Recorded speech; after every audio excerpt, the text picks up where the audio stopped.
What's up, party people? We about to drive to my girlfriend's house.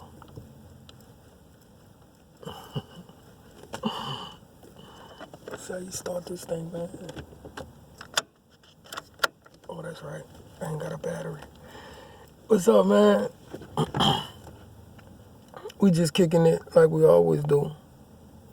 So I just want to just touch down on some things to enlighten you on, a new room that we're about to step into. We're about to try to step into a healing process. And we're going to be talking about some things that happens with the mind, body, and soul. Collateral damage, if you want to put it like that. Okay, so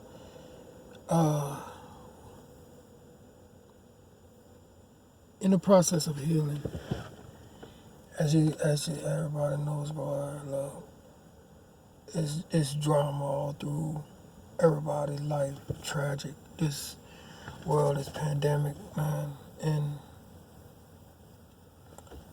how can somebody heal when the situation's still happening, right? There's no possibility, no possible way at all. Nobody could heal, right? Wrong. Because see, it's the outside looking in. You know what I'm saying? When it comes to the healing process spiritually. And you can stand on the outside and just, you'll never see it. You know what I'm saying? You'll be all day looking. This is spiritual, everybody. This ain't something you can go buy off of a shelf or out of a car lot, a jewelry store, or, you know what I'm saying, pharmacy, anything, you know what I'm saying, for healing. You know those things we use, right, to heal ourselves.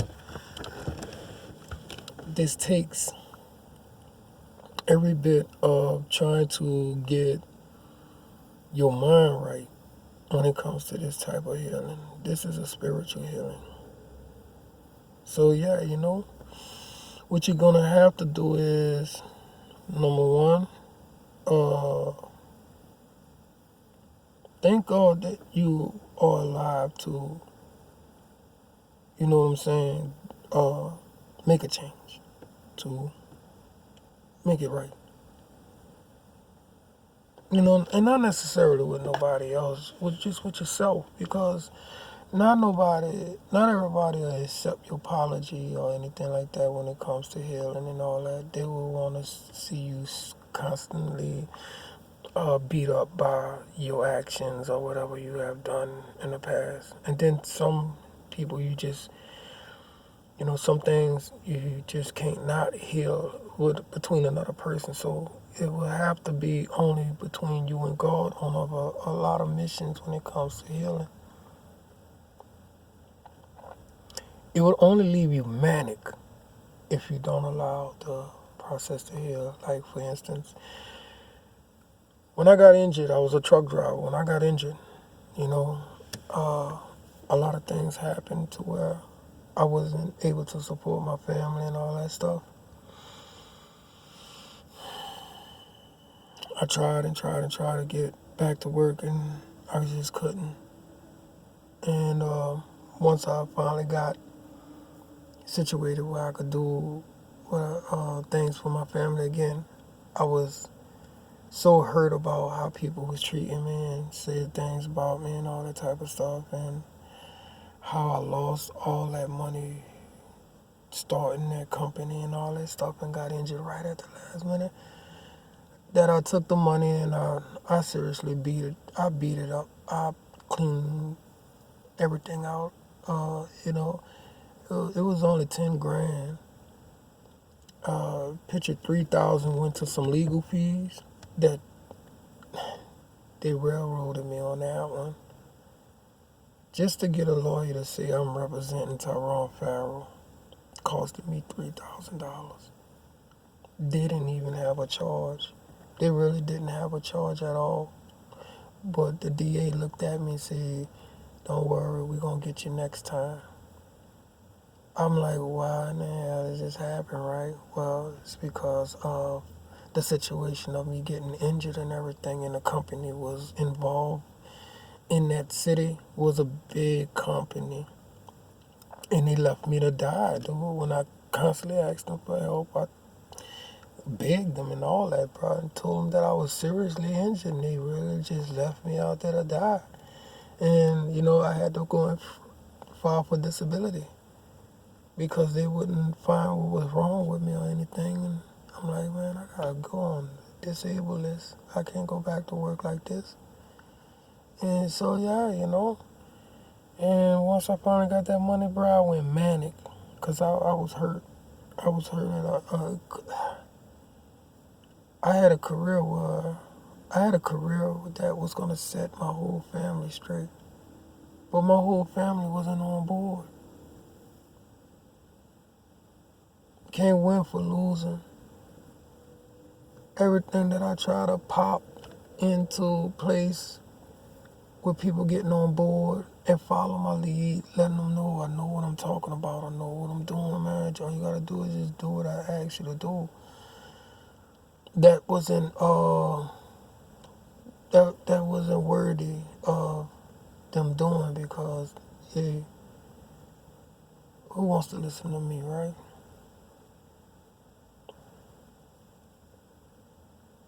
So I wind up, 3,000. That $3,000 was supposed to go for my kids' band equipment, the drums, the guitars, the lessons, and all that stuff. You know what I'm saying? Let them run with it from that point on, cause we started a band called Dig Grass, and it was with rock and rap and all that type of stuff, a Christian thing. It was a Christian thing. And I lost their band money. So I tried like buying them clothes and stuff, and all those kids, that money went like, whew. Then I took the rest and bought a house for $6,000, and it was a fixer-upper, and nobody wasn't on board with me on fixing that. I'm like, this a big, huge house, bro, three-story house, and so yeah, the sin that tore my world up, tore my life up, I'm killing it. Now, don't get me wrong, I've been preaching the gospel, I've been following God like 21 years now. I've been giving my life to Him. But in the process of seriously, like after Katrina and all that type of stuff, that's when everything seriously started tearing my world apart. Moving to this one horse town that was affiliated with situations that comes out of the Bible. I never knew the Bible.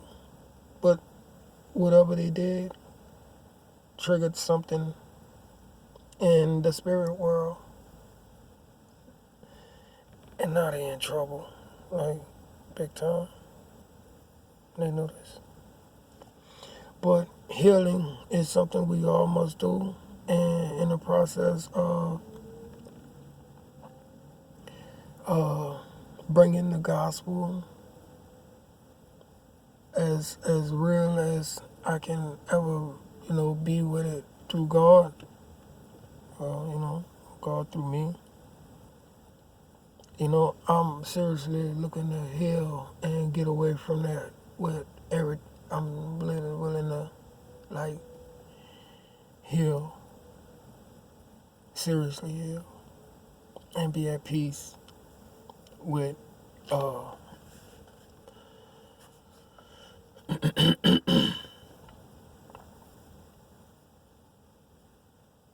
that part, So, hopefully we can do this together, all right? Hopefully. We'll see. All right, well.